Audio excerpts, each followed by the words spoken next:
Chiefs offensive coordinator Eric Bienemy was on a conference call with reporters today where he talked about their first-round draft pick, Clyde Edwards-Helaire. So this is the first time that Eric Bienemy has been able to publicly give thoughts on Clyde.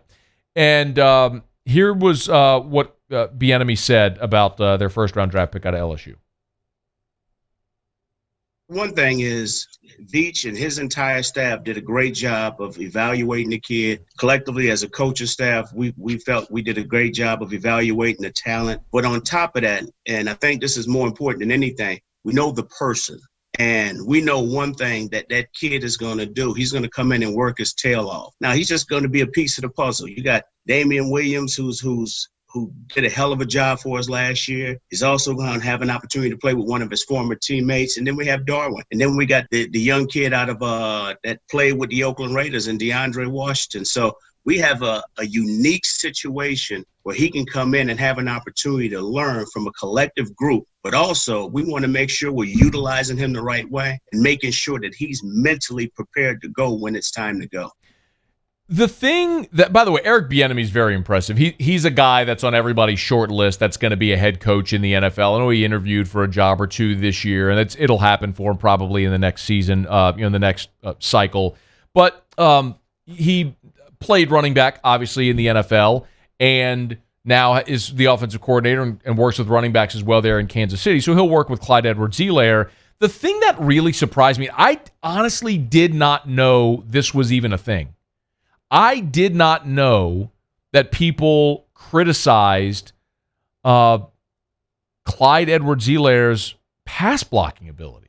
But apparently this has been a thing. It's been a storyline in Kansas City, and it was something that was brought up multiple times on this conference call with Eric Bienemy.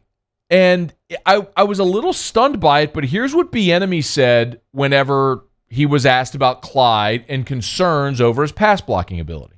We've had this discussion with him, and you know what? Sometimes you see college kids put some good stuff on tape. Sometimes you see them put some poor stuff on tape. The thing that we do know is that he does have the willingness to block, and he understands that's a huge asset that's going to help him moving forward to getting him on the field and contributing to what we do on our side of the ball. But one thing I will say, he does have the attitude and mindset to get it done. So I'm not concerned with that. Coach Dielen's going to do a great job of making sure that he's physically prepared to get that done. So two things. Number one, first and foremost, this is from Pro Football Focus, looking at data from the 2019 season on how often running backs actually pass block. And for Kansas City, and if you're watching, the chart is, I get it that it's a lot of parts there, but Kansas City is fifth from the bottom. Kansas City's running backs pass blocked around 12% of their offensive snaps. So it was very rare to see Kansas City's running backs pass block. They were near the bottom of the league. The Saints are actually just 2 spots ahead of Kansas City as far as the limited number of times that running backs actually pass blocked on the percentage of plays. So that's one thing. Two, I went back and checked today with Gabe Fertitta. Gabe's the head coach at Catholic, who of course was Clyde's offensive coordinator, and then his head coach for his senior year when he was at Catholic. And I asked Gabe, and I was like, man, was Clyde a good pass blocker? As I watched the kid play, and obviously in high school, he was very much a feature back as he was this year, but I felt like every time that we saw Clyde spot shadowed blocking this year, it's like he was flipping somebody. It was like he was flipping somebody off their feet. He was seemingly always very good at this during his time at LSU. At least that was my perception of it. Being able to pick up the blitz and pass block. And so I asked Gabe, and he texted me back. He said, all caps, excellent in pass protections. Built-in leverage gives him an advantage. Also, pass protections have tons of moving parts, so they require significant intelligence and ability to adjust on the fly, which he's exceptional at. Now he said, I would not recommend him as a lead blocker. And when Clyde was at Catholic, the They also had Ben Miles, Les's son, who of course went to Nebraska and then A&M and is now at Kansas as a fullback. I mean, he's a Division I fullback, so they had a guy to do that. But you said I wouldn't recommend Clyde as a lead blocker, but that's not what we're talking about. We're talking about pass protection. He was excellent in pass coverage, which was always my impression. So it's interesting how sometimes these storylines get built up pre-draft and people take them hook, line, and sinker. I was amazed anybody would question Clyde's pass blocking, but my guess is that's a fabricated storyline because he's short. Almost like if you see a receiver and you hear, well, he's the Wes Welker type. You know what they mean. Wink, wink, nudge, nudge. Like that's what they're talking about when they talk about Clyde. Well, he's not a great pass blocker because he's a short running back. But this was Eric Bienemy whenever he was asked about did we play that one? Yeah. Sorry. One more from Eric Bienemy on what stood out about Clyde Edwards-Helaire throughout the draft process.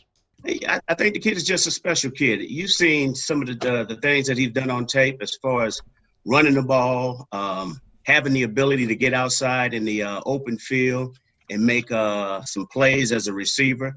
You can create matchups with him. He's one of those ideal kids that fit in what we do.